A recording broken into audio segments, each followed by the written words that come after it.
Assalamualaikum warahmatullahi wabarakatuh. Perkenalkan, saya Zaidan, ketua kelompok dari kelompok 3 yang beranggotakan Fikri Ferdiansyah, Syakila Dinda, dan Cika Aulia. Hari ini kami akan mempresentasikan hasil PPT kami, yaitu tentang biogeokimia. Apa itu biogeokimia? Daur biogeokimia merupakan daur ulang kimia dan zat kimia lain yang melibatkan makhluk hidup. Bio berarti organisme atau makhluk hidup, dan geo merupakan batu, udara, maupun air. Maka secara umum, biogeokimia dapat didefinisikan sebagai peredaran unsur-unsur kimia dari lingkungan komponen biotik dan kembali lagi ke lingkungan dan proses tersebut. Terjadi secara berulang-ulang dan tak terbatas. Jika suatu organisme mati, maka bahan organik yang terdapat di dalam tubuh organisme tersebut akan dipecah menjadi zat anorganik dan dikembalikan ke lingkungan. Daur biokimia ini juga dikenal dengan nama siklus nutrien atau nutrient cycling. Adapun daur biogeokimia ini berfungsi sebagai siklus materi yang mengembalikan semua unsur-unsur kimia yang sudah terpakai oleh semua yang ada di bumi, baik komponen biotik maupun komponen abiotik, sehingga kelangsungan hidup di bumi ini terjaga. Di dalam biogeokimia terdapat empat daur unsur. Yang pertama ada daur nitrogen, daur karbon, daur fosfor, dan daur sulfur. Yang pertama ada daur nitrogen. Daur nitrogen merupakan pergerakan nitrogen dari atmosfer ke bumi dan kembali lagi ke atmosfer yang terjadi secara terus-menerus dan membentuk sirkulasi.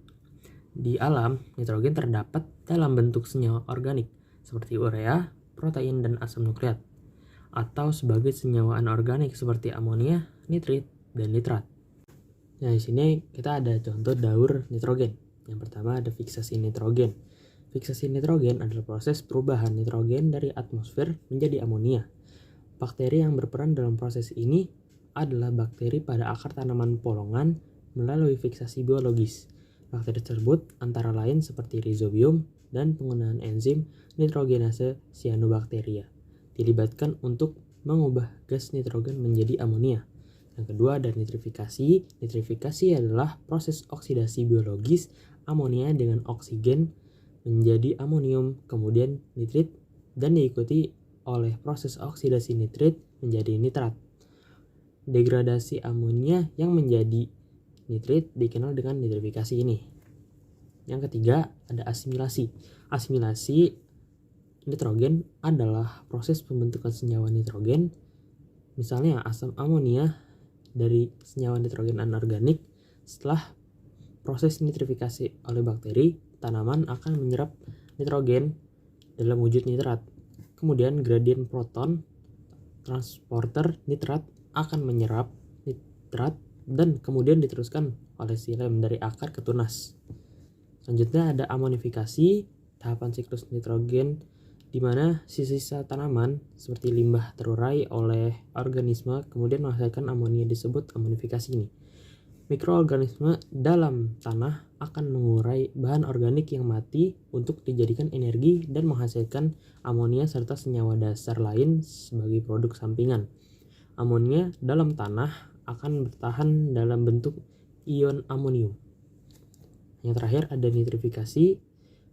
Denitrifikasi ialah proses reduksi nitrat yang berubah menjadi gas nitrogen inert dalam siklus nitrogen. Denitrifikasi dilakukan oleh bakteri seperti Pseudomonas dan Clostridium pada kondisi anaerobik. Daur selanjutnya adalah daun karbon. Yang kedua, daur karbon.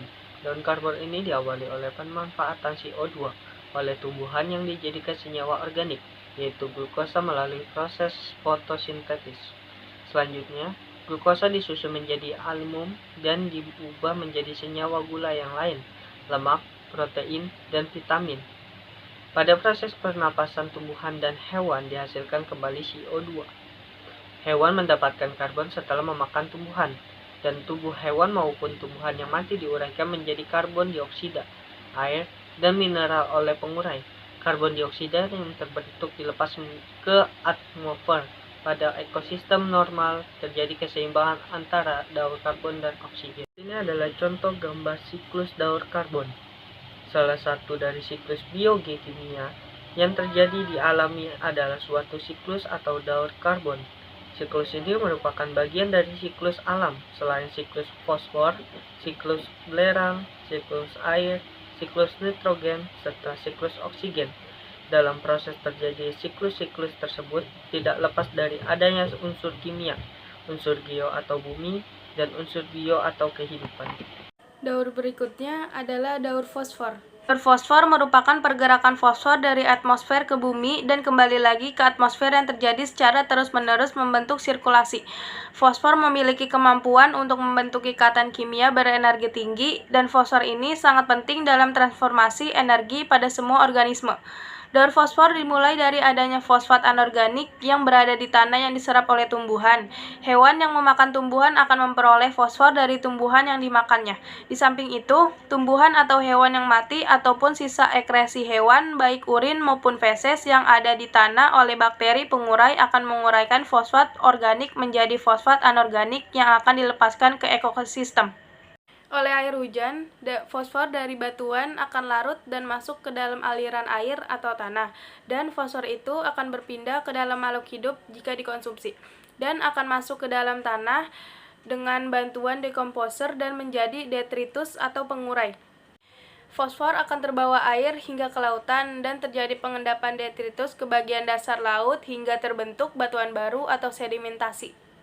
Ketika air laut mengalami penurunan dan dasar laut mengalami kenaikan, batuan yang mengandung fosfor ini akan menjadi bagian dari ekosistem darat.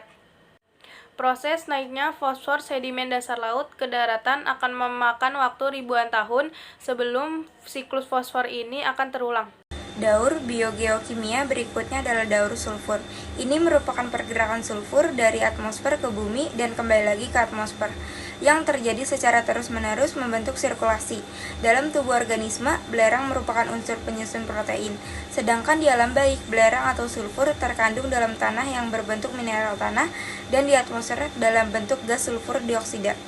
Gas sulfur dioksida yang berada di atmosfer bereaksi dengan oksigen dan air, akan membentuk asam sulfat yang ketika jatuh ke tanah akan menjadi bentuk ion-ion sulfat dan akan diserap oleh tumbuhan untuk menyusun protein dalam tubuhnya.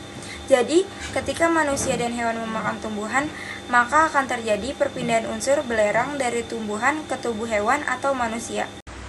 Tahapan daur sulfur.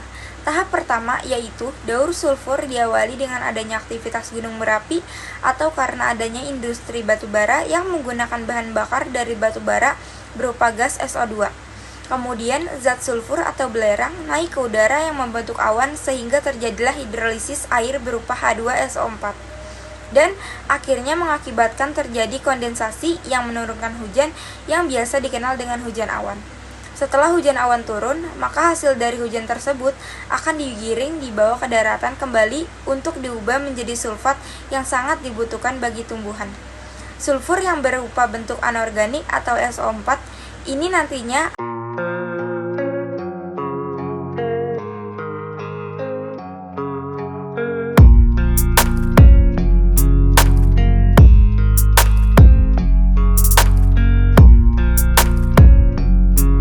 seperti sulfur dioksida dan hidrogen sulfida. Hidrogen sulfida ini merupakan senyawa yang dihasilkan dari penguraian bahan bakar organik yang mati yang juga dapat mematikan makhluk hidup pada perairan. Daur sulfur ini selalu dibantu oleh unsur organisme lain untuk bisa menguraikan senyawa-senyawa menjadi sebuah unsur-unsur. Sekian presentasi dari kami mengenai daur biogeokimia. Terima kasih atas perhatiannya, semoga bermanfaat. Wassalamualaikum warahmatullahi wabarakatuh.